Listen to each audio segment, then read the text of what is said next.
India voice, आपकी सोच, आपकी आवाज। नमस्कार, बहुत स्वागत है आप सभी का इंडिया वॉइस में। मैं हूं आपके साथ नीतू गुप्ता। चीन पर एक और चोट की तैयारी। बिल्कुल जिस तरह से भारत ने एक चोट दी है, उसके बाद भारत के साथ साथ जो बाकी और देश है वो भी अब चीन को करारा जवाब देने के लिए तैयार हो गए हैं। बता दें आपको कि चीन पर ये जो चोट है अब भारी पड़ने वाली है। लद्दाख में हिंसक झड़प को अंजाम देने वाले चीन के अब बुरे दिन शुरू हो गए हैं। भारत के बाद अब अमेरिका भी चीनी ऐप्स को बैन करने की तैयारी कर रहा है। अमेरिका के विदेश मंत्री माइक पोम्पियो ने कहा है कि हम टिकटॉक सहित चीन के सभी सोशल मीडिया ऐप को प्रतिबंधित करने पर गंभीरता से विचार कर रहे हैं। उन्होंने कहा कि आखिरी फैसला राष्ट्रपति डोनाल्ड ट्रंप को लेना है, लेकिन मैं इतना जरूर कह सकता हूं कि हम चीनी ऐप पर बैन लगाने पर गंभीरता से विचार कर रहे हैं। गौरतलब है कि लद्दाख हिंसा के बाद भारत सरकार ने टिकटॉक सहित 59 चाइनीज ऐप पर रोक लगा दी थी। ऐसे में अगर अमेरिका भी प्रतिबंध लगाता है तो ये चीन के लिए दोहरे झटके के समान होगा। तो चीन को अब दोहरा झटका लगने जा रहा है। अमेरिका भी अब बैन करने की तैयारी कर रहा है टिकटॉक सहित जो चीन ऐप है। आपको खास बात ये बता दें कि चीन के जो ऐप हैं वो बाकी देश तो इस्तेमाल करते हैं, लेकिन बाकी देशों के ऐप चीन नहीं इस्तेमाल करता। अब ऐसे में जब भारत ने 59 ऐप पर रोक लगा दी, बैन कर दिया, तो अब अमेरिका भी कदम से कदम मिलाते हुए ये तैयारी कर रहा है कि अब टिकटॉक के साथ चीन जो ऐप अपने बनाकर अमेरिका में जो चला रहा है उन ऐप को भी बंद किया जाए। तो माना जा सकता है कि अगर अमेरिका ने भी बिल्कुल भारत के साथ चीन के ऐप को बंद कर दिया तो कहीं ना कहीं आने वाले वक्त में चीन को इकोनॉमिकल यानी कि उसे जो अच्छा खासा नुकसान होगा वो झेलना होगा। इसके साथ ही साथ आपको बता दें कि सभी देशों के साथ उसके संबंध भी खराब होंगे।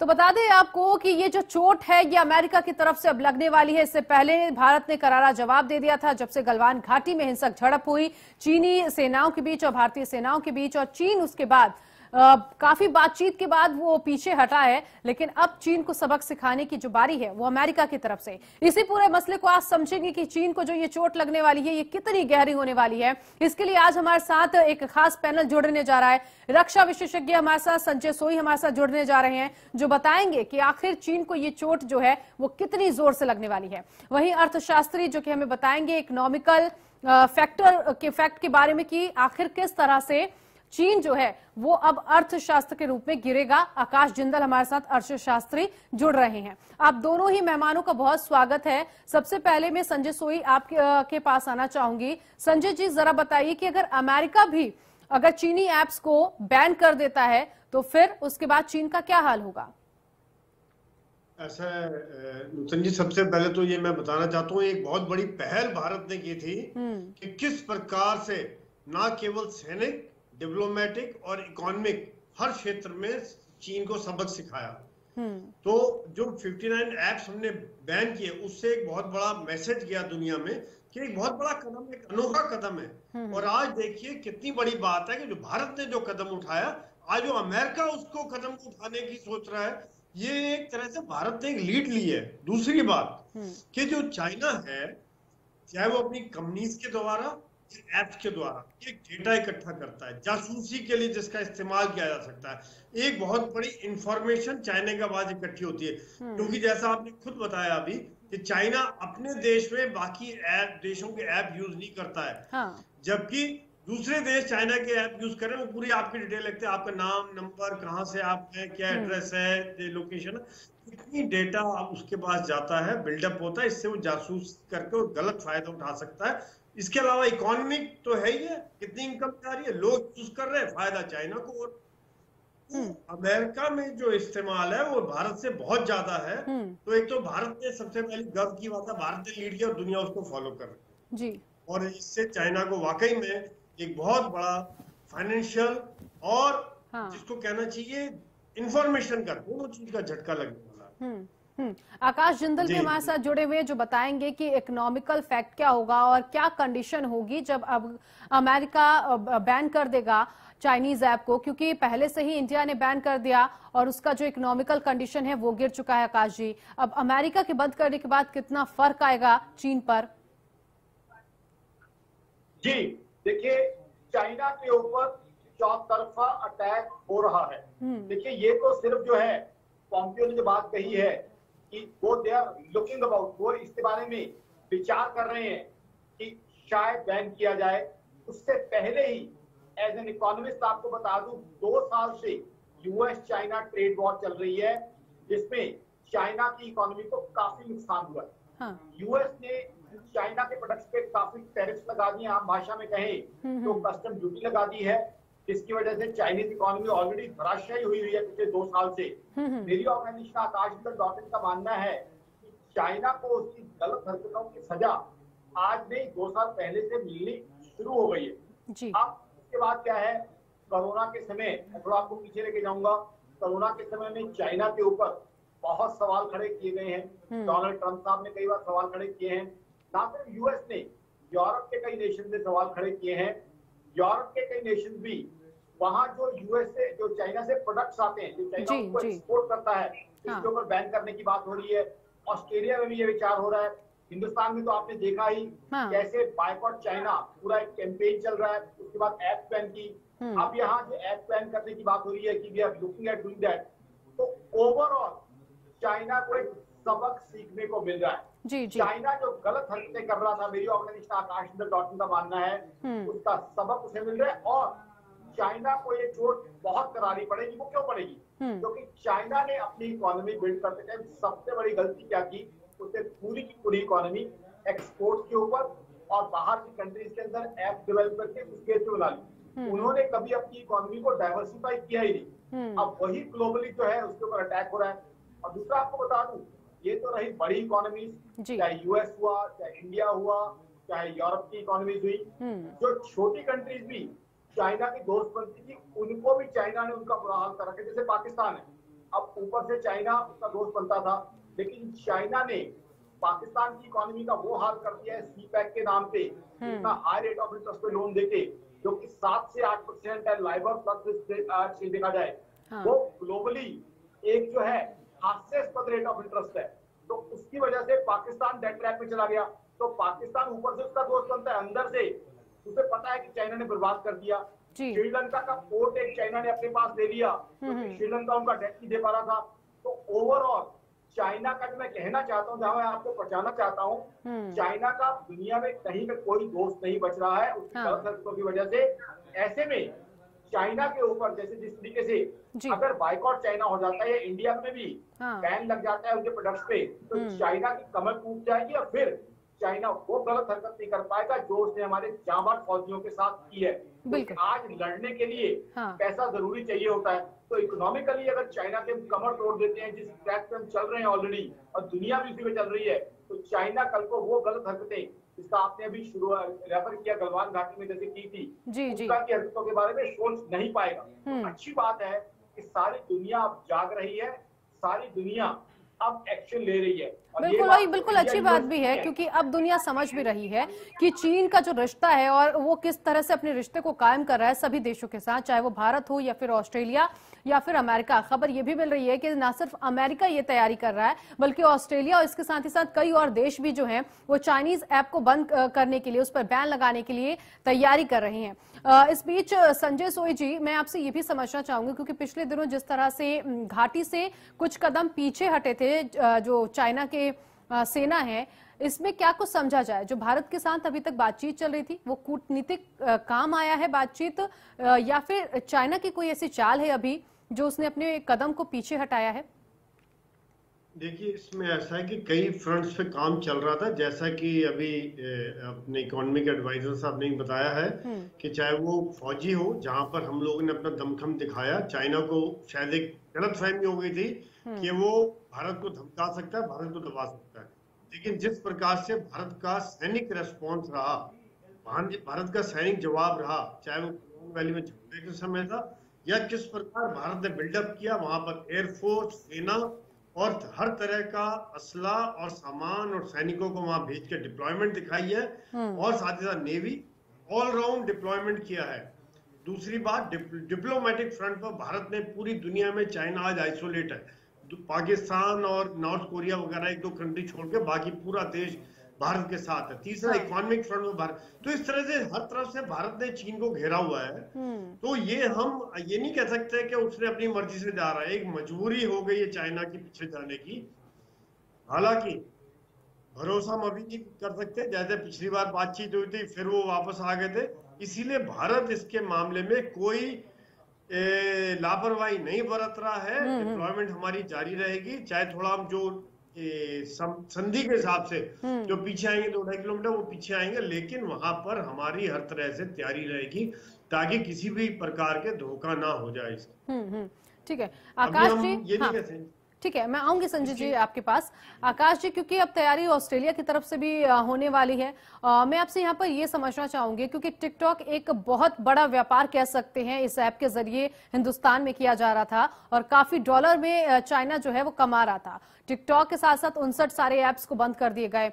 क्या कंडीशन होगी जब अमेरिका में भी टिकटॉक को बैन कर दिया जाएगा और जो बाकी ऐप्स हैं जो चाइनीज, उनको बंद कर दिया जाएगा? इन ऐप से कमाने वाला जो इकोनॉमिकल ग्रोथ अभी तक रहा है चाइना का, वो ग्रोथ अब किस तरह से डाउन होगा, इसके बारे में आपसे समझना चाहेंगे। और ये भी जरूर बताइएगा कि कितना % जो मुनाफा है वो हिंदुस्तान से अभी तक चाइना कमाता था।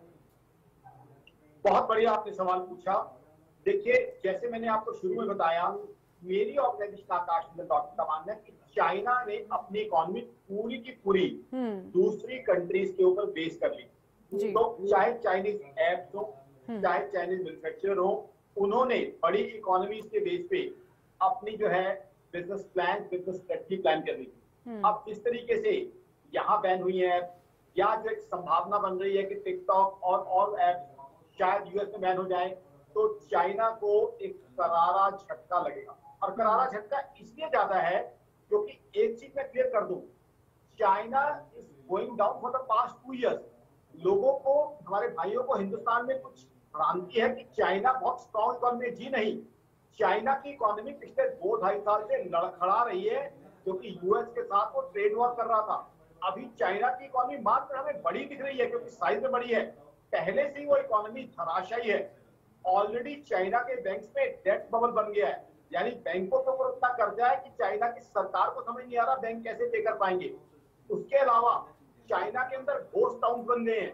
इंफ्रास्ट्रक्चर में चाइना वालों ने अपने बेवकूफी से इतनी इन्वेस्टमेंट कर ली है कि वहां टाउन में जाके कोई रहने वाला नहीं है। और सबसे बढ़िया बात, सबसे खुशी की बात जो हमारे मेरे हिंदुस्तानी भाइयों को खुशी देगी, अब चाइना हड़बड़ा के पिछले 3-4 महीने से क्या कर रहा है, हिंदुस्तान की नकल करने की कोशिश कर रहा है। उनकी इकोनॉमी को वहां लोगों को समझाया जा रहा है कि आप कंजम्पशन की तरफ जाओ ताकि खुद कंज्यूम कर ले। तो ऑलरेडी पिछले 2.5 साल से चाइना की इकोनॉमी लड़खड़ा रही है, चरमरा रही है। अब जो इकोनॉमी लड़खड़ा रही थी, चरमरा रही थी, उसके ऊपर फर्दर वार हो रहा है। तो इससे आपको मैं मोटा मोटा ग्रॉस लेवल में बता देता हूँ, तो मैं नंबर शेयर करने लगूंगा तो सभी कंपनीज के और पूरी इकोनॉमी को it would take too longer time. I have to convert all those numbers into Indian currency. Overall Chinese economy लड़खड़ा जाएगी, चाइना की कमर टूट जाएगी, और वो चाइना के साथ होना बहुत बहुत जरूरी है। एज आई सेड अर्लियर, आज युद्ध लड़ने के लिए सबसे इंपॉर्टेंट क्या चाहिए? पैसा चाहिए।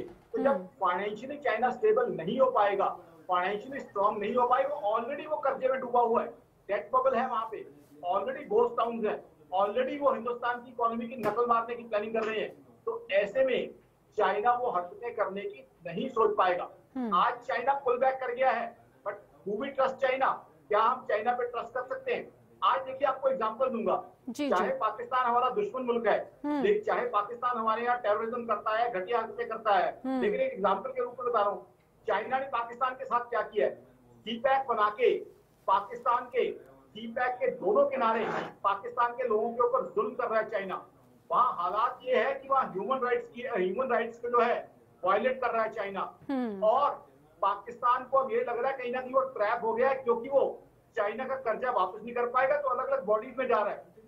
यानी चाइना ने कहीं भी कोई कमी नहीं रखी है, और एक फर्दर चीज मैं ऐड कर दूं, यूएस के साथ ट्रेड वॉर में चाइना टिक नहीं रहा है। हाँ। अब उसने क्या किया, करीब 1 महीना पहले यूएस के डॉलर के सामने अपनी ग्लोबल करेंसी ERMB लॉन्च कर दी है। तो कहीं ना कहीं चाइना, जो उनकी आदत है एक अड़ने की, जिसे हिंदी में देसी भाषा में अड़ना कह सकते हैं, या एक टफ स्टैंड लेने की, वो चाइना को अब जो है वो हमेशा जो है अड़ने की और गलत चलने की, वो चाइना को अब उल्टी पड़ गई है और चाइना को अब उसकी औकात दिखाई जा रही है। और globally now the world with India, आपने देखा कैसे ग्लोबल लीडर्स इंडिया के साथ आगे खड़े हुए हैं। और 10 सेकंड लास्ट बात दूंगा, इससे इंडिया के लिए एक मैन्युफैक्चरिंग की, हमारे अपने आईटी को, अपने ऐप को डेवलप करने की जो है अपॉर्चुनिटी हमारे पास आ रही है। क्योंकि हमारी आईटी में कैपेबिलिटी सारी दुनिया जानती है, सारे यूएस के अंदर हम इतनी आईटी सप्लाई कर रहे हैं। तो इससे ये भी होगा कि हमारे यहाँ अपनी मैन्युफैक्चरिंग बढ़ेगी, अपना आईटी को हम जो है बढ़ा पाएंगे,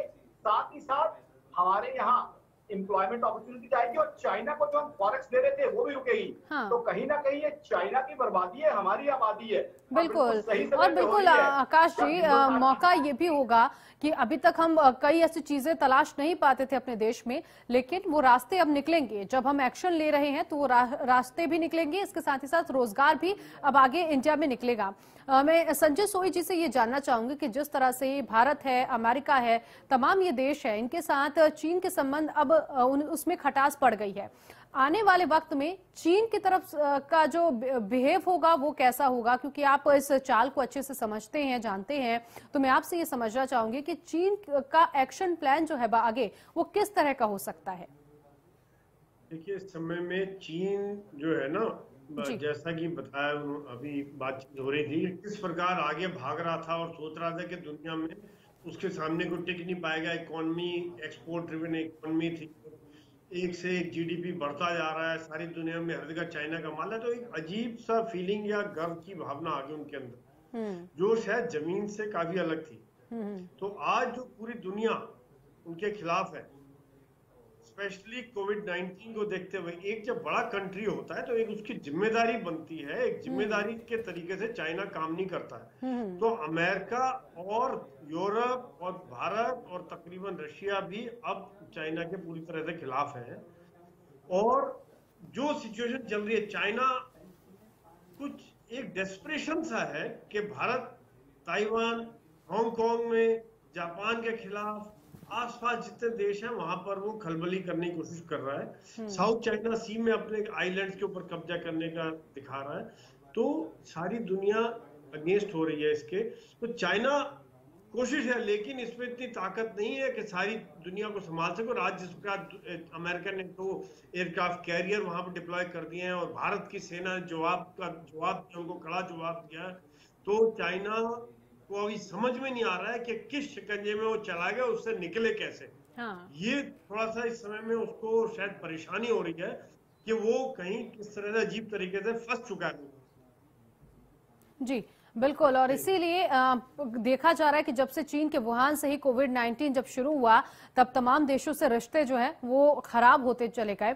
आकाश जी, मेरा यहाँ पर एक सवाल ये भी बहुत अहम है आपसे जानना और पूछना, क्योंकि अभी भी कई ऐसी कंपनी जो है वो चीन की काम कर रही है। जैसे उदाहरण के तौर पे मैं कहूंगी अलीबाबा कंपनी जो है वो इंडिया में अभी भी काम कर रही है। ऐसे में जिस तरह से जो चाइनीज ऐप बैन किए गए हैं और इन ऐप के जरिए जो सीक्रेट्स हैं लोगों के, क्या वो सीक्रेट्स को चाइना उसके साथ कोई छेड़खानी कर सकता है, या फिर यहाँ इंडिया में लोग इस चीज को लेकर राहत पा सकते हैं कि कोई सीक्रेट्स चाइना तक नहीं पहुंच सकता?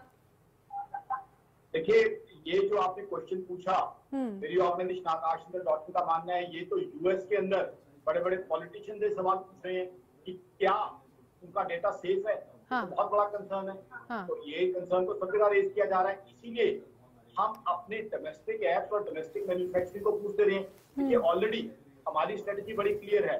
आज जो है कि डोमेस्टिक चीजों के ऊपर बेस किया जाए, तो कल को अगर हम डोमेस्टिक एप्स अपनी डेवलप कर लीजिए, इस क्वेश्चन को आप इस तरीके से देखिए, तो कल को ये प्रश्न ही नहीं रहेगा, कल को ये चिंता रहेगी नहीं। देखिए, हम एप्स के ऊपर, अब मैं खुद चाइनीज एप्स यूज करता था, अब बिजनेस के लिए, कॉन्ट्रैक्ट्स के लिए, डील्स के लिए कई इंफॉर्मेशन आती जाती थी, एक्सचेंज होती थी, और जब आदमी बैठता है तो पता नहीं चलता कौन सी डील की क्या डिस्कशन कर लेता है।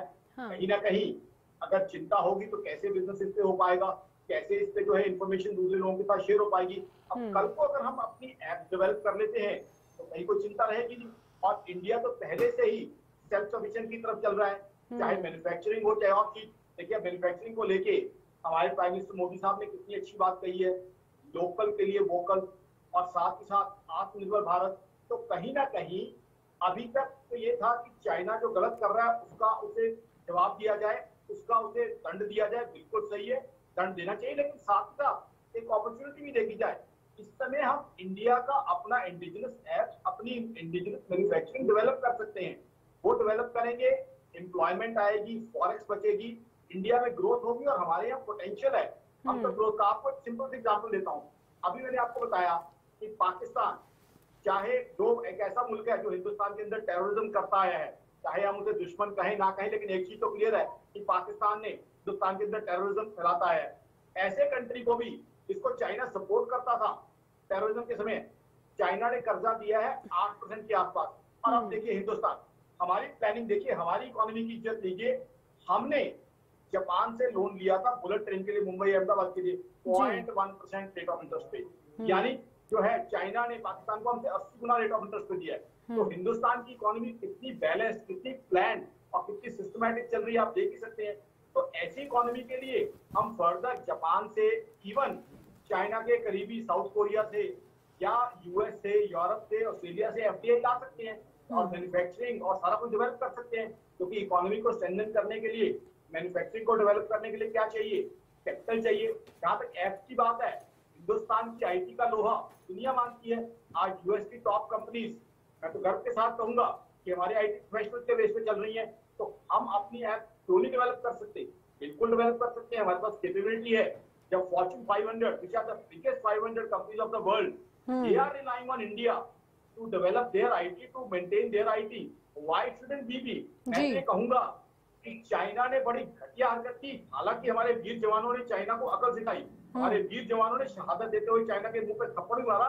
लेकिन ये अपॉर्चुनिटी अच्छी मिल गई है, हमें अपॉर्चुनिटी अच्छी मिल गई है कि जो है कि हम लोकल मैन्युफैक्चरिंग, लोकल एप्स को जो है मोटिवेट करें। तो हमारे जो है वीर जवानों ने जहाँ शहादत दी है, जिनको हम सलाम करते हैं, प्रणाम करते हैं, मैं तो सभी हिंदुस्तानी भाइयों को कहूंगा कि अब हम डोमेस्टिक मैन्युफैक्चरिंग और डोमेस्टिक ऐप की तरफ बढ़े, ताकि हम भी कुछ ना कुछ कंट्रीब्यूशन दें। क्या सिर्फ ड्यूटी हमारे वीर जवानों की है जिन्होंने अपनी जान दी है? हम सबको चाहिए कुछ ना कुछ कंट्रीब्यूट करके चाइना को अकल सिखाएं और हिंदुस्तान की। बिल्कुल, और अब कहीं ना कहीं आकाश जी, लोगों को भी जागरूक करने की भी जरूरत है कि लोगों को ये बताया जाए कि आपके पास भी कई ऐसे इंडियन एप्स हैं जिसका आप इस्तेमाल कर सकते हैं।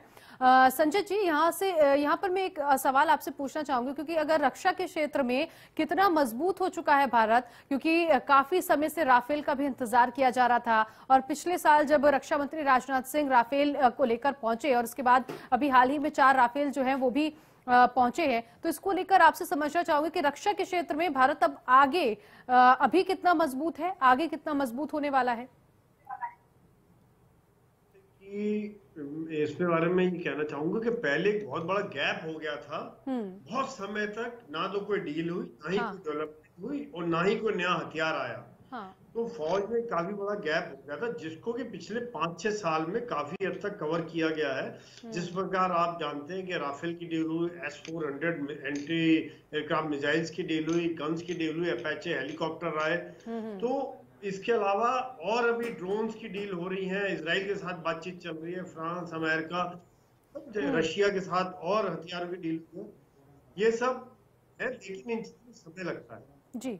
कोई भी डील होती है उसमें 2 या 3 साल जब तक डिलीवरी होती है उसमें टाइम लगता है। तो ये तो एक सरकार एक तरह से इंटरिम मेजर में मेकअप कर रही है। और भारत सेना और एयरफोर्स, नेवी आज सक्षम है इस मामले में कि वो दुश्मन का सामना करने पूरी तरह से तैयार है और सक्षम है। लेकिन मैं जो एक छोटी सी बात और ऐड करना चाहूंगा, जो अभी कहते हैं आत्मनिर्भर होने की, यहाँ पर हमारा थोड़ा डिले हुआ है। लेकिन अभी जिस प्रकार प्रधानमंत्री जी का इस तरफ जोर है, डिफेंस इंडस्ट्री की तरफ भी हमें आत्मनिर्भर होना चाहिए।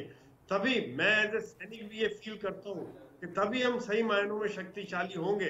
कि सेना शक्तिशाली है, बहादुर है, लेकिन अगर हम अपने देश में ही अपने हथियार बनाते हैं, अपने जहाज बनाते हैं, अपनी मिसाइल बनाते हैं, वो सबसे बड़ी ताकत डेवलप होती है। और इसके लिए एक प्रयत्न किया गया 2016 में डिफेंस प्रोक्योरमेंट पॉलिसी को मॉडिफाई किया गया, ईज आउट किया गया है। हाँ। प्राइवेट इंडस्ट्री को दिया गया है, इन्वॉल्व किया गया है, आईआईटीज को इन्वॉल्व किया गया, एक बहुत बदलाव आया है इस चीज में।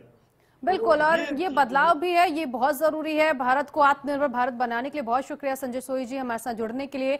आकाश जिंदल, आपका भी बहुत बहुत शुक्रिया हमारे साथ जुड़ने के लिए। तो कुल मिलाकर कहा जा सकता है कि अब चीन को जो चोट देने की बारी है वो अमेरिका की तरफ से। चलिए इसी के साथ इस बुलेटिन में फिलहाल इतना ही। नमस्कार।